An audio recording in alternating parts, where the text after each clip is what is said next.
అదే RTV app వార్తల్ని క్షణాల్లో చదివే అవకాశం ఉంటుంది. ఒక న్యూస్ పేపర్, ఒక టెలివిజన్ ఛానల్ మీ చేతుల్లో ఎప్పుడూ ఉంటాయి. చాలా మంది మనసు విప్పి ఈ కార్యక్రమంలో మాట్లాడుకోవడం జరిగింది. అది సంతోషకరమైనటువంటి విషయం. సమన్వయంలో మొట్టమొదటిగా మనమందరం మనమే పొగుడుకునే బదులు మన తాలూకా కష్టాలేంటో సాటివాడు కూడా అర్థం చేసుకుంటే, ఇద్దరు తాలూకా బాధలు ఒకరికొకరు తెలుసుకుంటే మరింత అర్థం చేసుకొని ముందుకు వెళ్ళేటటువంటి ప్రయత్నం మనం చేసుకోగలమనే ఆలోచనతో ప్రతి ఒక్కరు అది సూచన రూపంలో కానీ వాళ్ళకి కలిగినటువంటి బాధ రూపంలో కానీ ఏదైతే చెప్పారో అది మంచితనంతో మనం అందరం కూడా స్వీకరించి మూడు పార్టీలు ఒకే నినాదంతో ఏ రకంగా ముందుకు వెళ్తాయనే ఆలోచనతోనే ఈ కార్యక్రమం తాలూకు ముఖ్య ఉద్దేశంగా మనం అందరం కూడా ముందుకు నడవాలి. దానికి ఇందాక వచ్చినటువంటి మాట ఏదైతే ఉందో మళ్ళీ మీ అందరికీ కూడా గుర్తుండడానికి మళ్ళీ చెప్తున్నాను. నా పార్టీ కాదు, ఇది మన పార్టీ కింద మనం అందరం కూడా ఎన్డీఏని ముందుకు నడిపించాల్సినటువంటి బాధ్యత మూడు పార్టీలకి సంబంధించినటువంటి ప్రతి కార్యకర్త మీద ఉందని కూడా తెలియజేస్తున్నాను. ఎన్డీఏ తాలూకా లక్ష్యాలు ఈ రోజు ఉన్నాయి.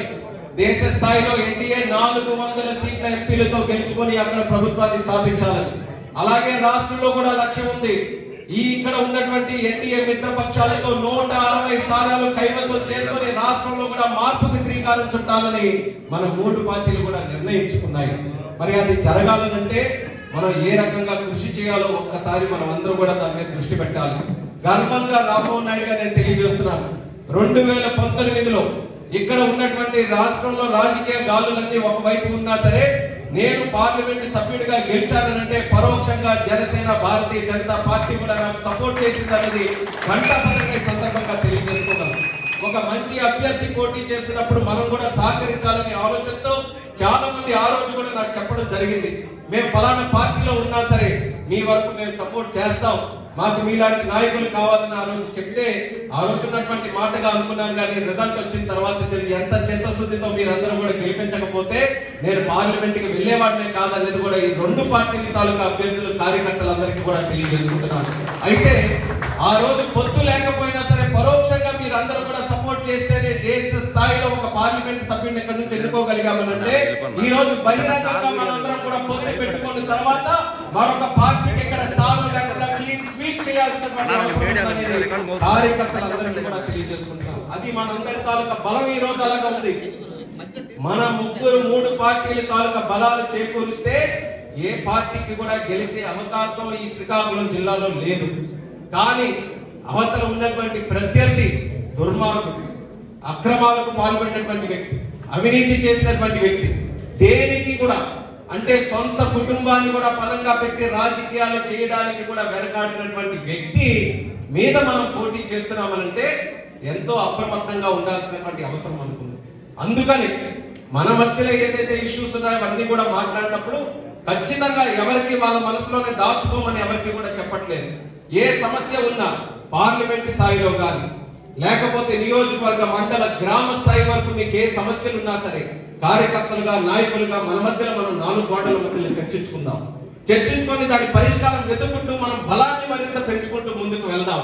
కానీ బహిరంగంగా మనం కడబడినప్పుడు త్రిమూర్తుల్లాగా 3 శక్తులు ఒకే మాట మీద ఉన్నాయన్న మాట మాత్రం మనం పబ్లిక్ కూడా పంపించాల్సినటువంటి అవసరం ఉంది.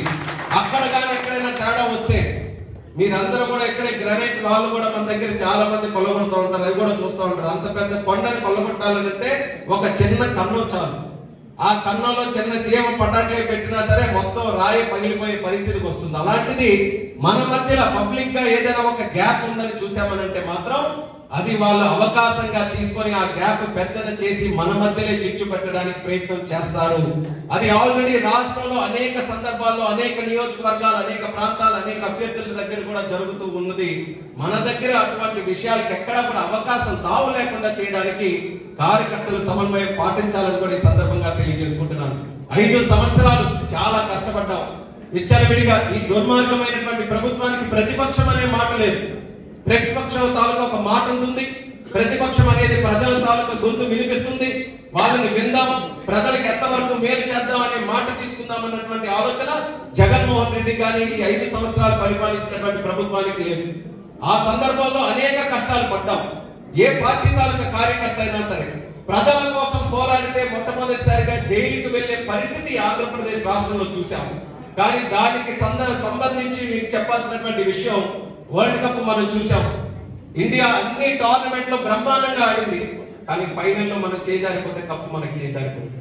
4.5 సంవత్సరాలు ఇంతకాలం కూడా జగన్మోహన్ రెడ్డి ముఖ్యమంత్రి అయినప్పటి నుంచి మన కష్టాలు మనం పడుతూ మన పార్టీని ఒక పక్కన ముందుకు నడిపించుకుంటూ ప్రజల తాలూకా కష్టాలను కూడా మేము వివరిస్తూ అనేక రకాలుగా కష్టపడ్డాం. కానీ ఈ 50 రోజులు కానీ మనం కానీ బలహీన పడితే, 50 రోజులు కానీ వెనకడుగు వేస్తే అసలైనటువంటి కప్పు గెలుచుకునే స్థానంలో మనం కంగారు పడతాం. కాబట్టి మనం ఇప్పటి వరకు చేసినటువంటి పోరాటం ఒక ఎత్తు, కానీ 50 రోజులు కూడా మరింత బలంగా మనం అధికారం వచ్చేటటువంటి స్థానంలో మనం ఉన్నాం. కాబట్టి ఇంకెంత చిత్తశుద్ధితో పట్టుదలతో మనం పోరాటం చేయాలన్నటువంటి ఆలోచన ప్రతి ఒక్కరి దృష్టిలో ఉండాలి. ఇప్పటి వరకు కష్టపడ్డాం, చాలా మంది త్యాగాలు చేశారు, కానీ ఈ రోజు ఇప్పుడున్నటువంటి 50 రోజులకి సంబంధించి, ఈ రోజు గెలుపుకు సంబంధించి కొన్ని నిర్ణయాలు తీసుకొని మన పార్టీలన్నీ కూడా నిర్ణయించుకొని కొంతమంది అభ్యర్థులను చూసుకొని పొత్తులో కొన్ని నిర్ణయాలు తీసుకొని ముందుకు పెట్టినప్పుడు ఈ 50 రోజుల్ని మనం విశ్లేషించుకొని ఏ రోజు ఏ రకంగా పనిచేసుకుంటే మనకి అదనంగా మెజారిటీ పెరిగి మనం గెలుస్తామన్న ఆలోచనతో అందరూ కూడా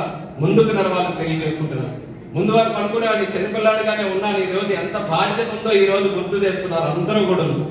2 సార్లు గెలిచిన తర్వాత దేశ స్థాయిలో కూడా మన జిల్లా రాష్ట్ర తాలూకా సమస్యలు వినిపించిన తర్వాత ప్రజలకి బాధ్యత పెరిగింది నా మీద, ప్రజలకి నమ్మకం కూడా నా మీద పెరిగిందని నేను నమ్ముతున్నాను. అందుకే కొన్ని విషయాలు వచ్చినప్పుడు జిల్లా స్థాయిలో కూడా పెద్దలందరూ కూడా కొన్ని విషయాలు చెప్పడం జరిగింది. అయితే దానికి ఉద్దేశించి ఒక అమ్మ ఒక కూర వండినప్పుడు 3 పిల్లలు ఉంటే అందరం కూడా అడుగుతారు, నాకు నచ్చిన కూర నాకు ఎక్కువ పెట్టు, నాకు ఎక్కువ పెట్టాను. కానీ ఆ తల్లికే తెలిసి ఎవరికి ఎంత కూర వేయాలని. కూర వేసిన తర్వాత పక్కనోడు కనిపించే ఈడికి ఎందుకు ఎక్కువ వచ్చింది, ఆడికి ఎందుకు ఎక్కువ వచ్చిందని. కానీ అది చేసేది ఆ తల్లి, సర్దుబాటు చేసేది. అలాగే ఈ రోజు రాష్ట్రం తాలూకా సీటు సర్దుబాట్ల విషయంలో రాష్ట్రం ఒక ప్రామాణికంగా తీసుకొని నాయకులు అందరూ కూడా కలిసి కట్టుగా కొన్ని నిర్ణయాలు తీసుకొని చేయాల్సింది. అలా నా కూర బాగుంది కాబట్టి నాకు కావాలనేది అందరూ కూడా ఒక ప్రయత్నం చేస్తాం, అడుగుతాం. కానీ అసలైనటువంటి నిర్ణయం పైన ఉన్నటువంటి నాయకులు తీసుకున్నారు కాబట్టి ఆ వివరణ అంతవరకే నేను వదిలేసి ఇస్తున్నాను.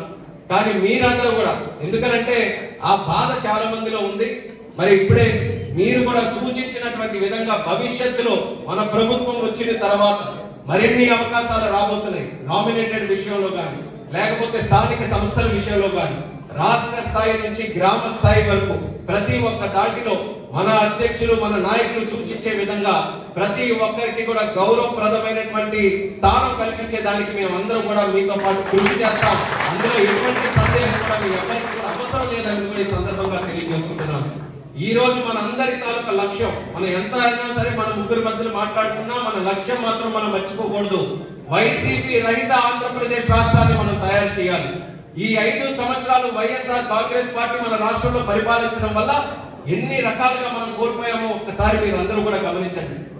దేశంలో నరేంద్ర మోదీ గారు ఉంది, ఒక పక్కన ఒకే దేశం ఒకే రాజ్యాంగం ఉండాలని ఆర్టికల్ 370 రద్దు చేసి, మరి అలాగే ప్రపంచ స్థాయిలో G20కి మన భారతదేశం వేదికగా చేసి ప్రపంచ దేశాలందరూ కూడా భారతదేశాన్ని చూస్తే శబాస్ అనే స్థాయిలో ఈ రోజు మోదీ గారు మనకు నిలబెట్టడం జరిగింది.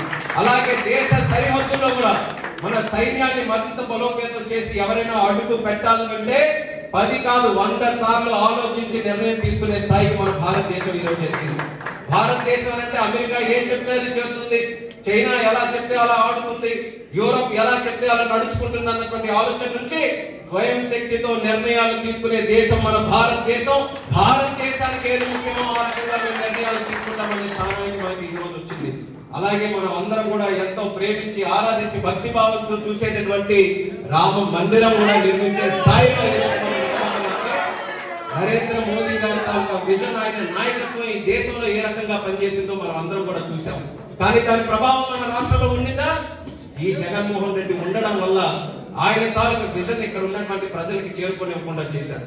పోనీ ఎక్కడైనా ఆయన సహకారం పంపించి మన రాష్ట్రానికి ఆయన సహకారం అందించినా సరే ఆ సహకారం మీద వీళ్ళు స్టాంప్ వేసుకొని వీళ్ళందరూ మేము చేసినట్టుగా ఈ జగన్మోహన్ రెడ్డి వాళ్ళ బ్యాచ్ అందరూ కూడా చెప్పుకున్నారు. అదే రకంగా రాష్ట్రంలో జరగాల్సినటువంటి అభివృద్ధి ఎంతో చక్కగా ఆ రోజు ఎన్డీఏ కూటమిలో మనమందరం చక్కగా అభివృద్ధి చేసుకున్నాం. ఇప్పటికీ కూడా ధైర్యంగా మనం చెప్పుకోవచ్చు, రాష్ట్రం విడిపోయిన తర్వాత ఆంధ్రప్రదేశ్ రాష్ట్రానికి మొట్టమొదటి సంవత్సరాల్లో మనం వేసినటువంటి పునాదులే ఈ రోజు వరకు మన రాష్ట్రాన్ని ముందుకు నడిపిస్తున్నాయి. ఆ రోజు అందరి తాలూకా సహకారంతో 72% పోలవరాన్ని మనం పూర్తి చేసుకున్నాం. అలాగే ఆ రోజు ఎన్డీఏ ప్రభుత్వంలోనే మనమందరం కూడా కలిసి కట్టుగా రైల్వే జోన్ తాలూకా కార్యక్రమాలు ముందుకు నడిపించి అనౌన్స్ కూడా చేసుకున్నాం. కనీసం ఆ రైల్వే జోన్ కావాల్సినటువంటి 52 ఎకరాలు 5 సంవత్సరాలు ఇవ్వలేకపోయారంటే రాష్ట్రం తాలూకా పరిస్థితి ఏ రకంగా ఉందో ఒకసారి గమనించండి. అలాగే అనేక సమస్యలు ఈ రోజు ఉత్పన్నమయ్యాయి. దేశం నుంచి వస్తున్నటువంటి కేంద్రం తాలూకా నిధులు, దానికి అదనంగా రాష్ట్రం తాలూకా నిధులు 10% కానీ 20-30% జోడిస్తే ఎన్నో సువర్ణమైనటువంటి కార్యక్రమాలు చేయొచ్చు. కానీ అది కూడా చేసే ప్రసక్తిలో ఈ ప్రభుత్వానికి లేదు.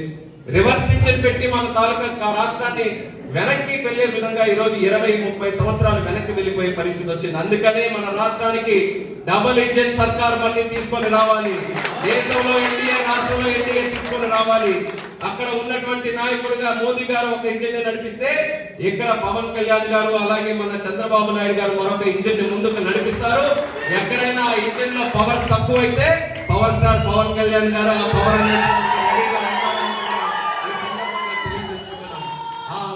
మళ్ళీ మన రాష్ట్రంలో మనం తీసుకొని రావాలి. మాటలు చెప్పుకోవడానికి ఇవన్నీ కూడా మనకి బాగానే ఉంటాయి, చప్పట్లు వచ్చే విధంగా మనకు అందరికీ ఉంటాయి. కానీ కష్టపడి ఎండల్లో తిరిగి ఆ చెమటోడ్చి మనకు ఉన్నటువంటి కనికారం, మన పార్టీ మీద ఉన్నటువంటి ఆ మమకారం ఏదైతే ఉందో అది ఓట్ల రూపంలో మార్చినటువంటి వాడే అసలైనటువంటి నాయకుడు అనేది మీరు అందరూ కూడా గుర్తుపెట్టుకోండి. స్టేజ్ మీద మాట్లాడినటువంటి వాడు కాదు నాయకుడు. గ్రామాల్లో తిరిగి, ఇంటింటికి కూడా తిరిగి, ఆ గ్రామంలో ఆ బూత్ లో అత్యధికమైనటువంటి మెజారిటీ ఎవరైతే తీసుకొని వస్తారో వాళ్ళే అసలైనటువంటి నాయకులు. అదే ఈ రోజు నడుస్తున్నటువంటి రాజకీయం అనేది కూడా మీరు అందరూ తెలుసుకోవాలి. గతంలో చనిపోయింది అలాగా పైన ఉన్నటువంటి నాయకులు, ఇప్పుడు మాట్లాడే నాయకులు, లేకపోతే నాయకులు చుట్టూ తిరిగే నాయకులు, ఇటువంటి పందాలు జరిగేది. కానీ ఇప్పుడు ఉన్నటువంటి ఆధునిక యుగంలో టెక్నాలజీతో, బూత్ తాలూకా వివరంతో, ఈ రోజు ఉన్నటువంటి రాజకీయ పరిస్థితుల్లో ఎవరు ఎంత కష్టపడుతున్నారు, ఏ రకంగా ప్రజలతో కనెక్ట్ అవుతున్నారు అనేది స్పష్టంగా ప్రతి ఒక్కరి తాలూకా చరిత్ర కూడా ఈరోజు చెప్పగలం. కాబట్టి రాజకీయాల్లో ఎంతో ఉత్సాహం చూపిస్తున్నటువంటి వ్యక్తులు నా ముందు ఈ రోజు కూర్చున్నారు. కాబట్టి వాళ్ళందరికీ కూడా నేను ఇచ్చేటటువంటి సూచన, మీరు రేపు భవిష్యత్తులో మంచి స్థానంలో మేము ఉండాలి. మేము ఏం కూడా కష్టపడుతున్నాం, మాకు కూడా మంచి పదవులు మా పార్టీలు గుర్తించి మాకు ఇవ్వాలనంటే మీరు మొట్టమొదట మొదలు పెట్టాల్సినటువంటి రాజకీయం గ్రామం నుంచే మొదలు పెట్టండి. ఎంత పెద్ద నాయకుడైనా మీ గ్రామం ఎలా ఉంది, గ్రామంలో మనం ఎన్ని ఓట్లు తెచ్చుకుంటున్నాం, గ్రామంలో మనం ఎంత ప్రభావితం చేసుకుంటున్నాం అనే ఆలోచనతో మీకు వెళ్తే ఆ పునాదిని ఢీకొట్టే పరిస్థితిలో ఏ పార్టీ కానీ ఏ నాయకుడు కూడా ఉండదని తెలియజేసుకుంటున్నాను. ఈ రోజు ఆ క్రమంలో కానీ మనం పనిచేయగలిగితే రాబోతున్నటువంటి ఎన్నికల్లో 7 నియోజకవర్గాలు కూడా మనం ఖచ్చితంగా గెలుస్తాం, పార్లమెంట్ సభ్యుడిని కూడా గెలుస్తామని తెలియజేసుకుంటున్నాను. ఈ రోజు ఒక మంచి ఆలోచనతో పెద్దలందరూ కూడా, మాకు సోదర భావంతో ఉన్న వాళ్ళు, కుటుంబ సభ్యులా ఉన్న వాళ్ళు అందరూ కూడా చెప్తున్నారు మంత్రి కావాలి రేపు వచ్చేటటువంటి స్థానంలో. కానీ నాకు ఫుల్ క్లారిటీ ఉంది, నాకు కావాల్సినటువంటిది జిల్లా తాలూకా అభివృద్ధి. జిల్లా అభివృద్ధి కోసం పనిచేస్తూనే ఉంటారు. నాకు పదవులతో ముఖ్యం కాదు, పనితో ముఖ్యం. మంత్రి పదవులతో ముఖ్యం కాదు, మంచి చేసే మనసే మాకు ముఖ్యం అనేది మీ అందరికీ కూడా తెలియజేసుకుంటున్నాను. ఆ క్రమంలో అందరం కూడా కలిసికట్టుగా పనిచేద్దాం. జిల్లాలో అనేకమైనటువంటి సమస్యలు ఇంకా ఉన్నాయి. ఆ సమస్యలు మనం పరిష్కరించాలంటే మంచి నాయకుల్ని మనం ఎన్నుకోవాలి. అది దృష్టిలో పెట్టుకొని ఈ రోజు కూటమి అభ్యర్థులుగా మంచి నాయకుల్ని మన పార్టీలు కూడా ఎంచుకున్నాయి. దానితో పాటు రాష్ట్ర ప్రభుత్వం, కేంద్ర ప్రభుత్వం మనకు అనుకూలంగా ఉంటే, నేను ఈ 5 సంవత్సరాలు కూడా చూశాను ఎంత పోరాటం అదనంగా చేయాల్సి వస్తుందో అని. మనం కేంద్రం నుంచి సరే పోరాటం చేసి ఏదైనా తీసుకొని వద్దామనంటే రాష్ట్రం తాలూకా సహకారం లేకపోతే అది ఇక్కడి వరకు తీసుకొని రాలేకపోతున్నాం. కాబట్టి 2 ప్రాంతాల తాలూకా, 2 పార్టీల తాలూకా, 2 ప్రభుత్వాల తాలూకా సహకారం కానీ మనం పొందగలిగితే మన ప్రాంతం మరింత అభివృద్ధి చేయడానికి మనకు అవకాశం ఉంటుంది. అది దృష్టిలో పెట్టుకోండి. ఎన్డీఏ ప్రభుత్వాలు ఈ రోజు పొత్తులు పెట్టుకున్నామనంటే ఎవరినో ప్రధానమంత్రి చేయాలి, ఎవరినో ముఖ్యమంత్రి చేయాలి, ఏ నాయకుడిని మనం ముందుకు నడిపించాలని కాదు. ప్రజల కోసం పెట్టినటువంటి పొత్తే ఈ ఎన్డీఏ తాలూకా పొత్తు అనేది మనం గుర్తుపెట్టుకోవాలి. ప్రజల దగ్గరికి వెళ్ళినప్పుడు మనం వాళ్ళని దృష్టిలో పెట్టుకొని వాళ్ళ భవిష్యత్తు కోసం, వాళ్ళ మేలు కోసం మనం అందరం కూడా ఈ పొత్తుని నిర్వహించుకున్నాం. కాబట్టి భవిష్యత్తులో కూడా ఏ కుటుంబంలోనైనా సరే 4-5 ఉన్నటువంటి కుటుంబాల్లో కూడా సమస్యలు రావడం సహజం. సమస్యలు వచ్చినప్పుడు అది ఏ రకంగా పరిష్కరించుకుంటామన్న దాని మీద ఆ కుటుంబం తాలూకు గౌరవం కూడా నిలబడి ఉంటుంది. అలాగే ఈ రోజు 3 పార్టీల తాలూకా పొత్తునంటే ఖచ్చితంగా సమస్యలు వస్తాయి. ఒక్కొక్క పార్టీలో ఒక విధానం ఉంటుంది, ఒక్కొక్క పార్టీలో ఒక్కొక్క రకమైన నాయకత్వం ఉంటుంది, ఒక్కొక్క పార్టీకి ఒక బలం ఉంటుంది, ఒక బలహీనత ఉంటుంది. అటువంటిది అన్ని కలిసికట్టుగా ఒక తాటి మీద నడాలంటే ఖచ్చితంగా దాంట్లో అనేక సమస్యలు వస్తాయి. కానీ అలాంటప్పుడే మనమందరం కూడా సమన్వయం వహించి, మరి తిరుపతిరావు గారు చెప్పినట్టు కేవలం కమిటీలు వేసుకోవడం కాదు, కమిటీలకు అనుగుణంగా ప్రతి ఒక్క కార్యకర్త కూడా మనం సమన్వయం చేసుకోవాలి. ఇది మన కుటుంబం ఎప్పుడు కూడా మనం చేసే కార్యక్రమం ప్రజలకి మంచి జరగాలి తప్ప మనం బలహీనంగా ఏ కార్యక్రమం చేయకూడదనే ఆలోచనతో మీరందరూ కూడా ముందుకు వస్తే శ్రీకాకుళం జిల్లాని, ఈ యొక్క పార్లమెంటు నియోజకవర్గాన్ని ఈ యొక్క ఎన్డీఏ కూటమితో క్లీన్ స్వీప్ చేయడానికి మేమందరం కూడా సిద్ధంగా ఉన్నాం, మీతో కలిసి పనిచేయడానికి సిద్ధంగా ఉన్నామనేది మీ అందరికీ కూడా ఈ సందర్భంగా పిలుపునిస్తూ పెద్దలందరికీ కూడా నా తాలూకా బెస్ట్ విషెస్ కూడా తెలియజేసుకుంటున్నాను. ఎందుకంటే అందరూ అభ్యర్థులే, అందరూ గెలుపుకి ఇదే అర్హులే కాబట్టి అందరికీ కూడా, ఎందుకంటే అందరం కలిసికట్టుగా చేయాల్సినటువంటిది. రేపు గెలిస్తే మన ప్రభుత్వం ఏర్పాటు అవుతుందనే ఆలోచనతో మీరందరూ కూడా పనిచేయండి. జిల్లాకి ఈ యొక్క సమావేశం ఏర్పాటు చేసినందుకు కోన రవికుమార్ గారికి ప్రత్యేకమైనటువంటి ధన్యవాదాలు తెలియజేసుకుంటున్నాను. అందరికీ కూడా పిలిపించి రకమైనటువంటి కార్యక్రమం పెట్టారు. దీన్ని లీడ్ గా తీసుకోవాలి. మనం నియోజకవర్గ స్థాయిలో కూడా కమిటీలు ఆయన చెప్పినట్టు ఒక టైం బౌండ్ గా 1 కాదు 2 రోజుల్లోనే అది పూర్తి చేసుకొని నియోజకవర్గ స్థాయిలో కూడా కార్యక్రమాలు ముందుకు నడిపించుకుంటూ వెళ్తే ప్రచారం ఇంకా సిద్ధం కావాలి. మనం మొదలు పెట్టాలి ప్రచారం కూడా. ఆ ప్రచారంలో దూకడానికి మొట్టమొదటిగా ఈ కార్యక్రమం పెట్టినందుకు ధన్యవాదాలు తెలియజేసుకుంటూ, ఇదే సహకారం మీ తాలూకా నియోజకవర్గం, మండల, గ్రామ స్థాయి వరకు కూడా అది వెళ్ళే విధంగా నాయకులు అందరూ కూడా పనిచేయాలని మళ్ళీ తెలియజేసుకుంటూ నాకు మాట్లాడే అవకాశం ఇచ్చినందుకు మరొకసారి నా ధన్యవాదాలు.